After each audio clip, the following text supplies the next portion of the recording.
Hey everyone, welcome to Gaming Explained. In today's video, I'm going to show you how to add friends on Real Boxing 2. So let's get started. First, open the Real Boxing 2 game. Go to the friends section by tapping on the icon that looks like two people with a plus sign. It's located between the settings and profile option. In the friends section, look at the bottom of your screen. You will see the Add Friend option. Tap on it to proceed.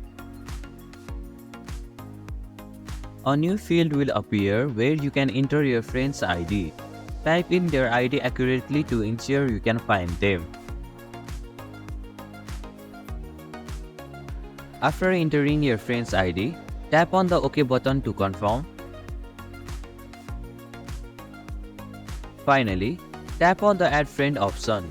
Your friend request will be sent, and once it is accepted, your friend will be added to your friends list. And this is how you can add friends on Real Boxing 2. Thank you for watching Gaming Explained. Hope this video was helpful. If it was, then hit the like button and comment down if you have any questions or feedback. Also, if you are new to our channel, please subscribe and hit the bell icon so that you won't miss our upcoming videos.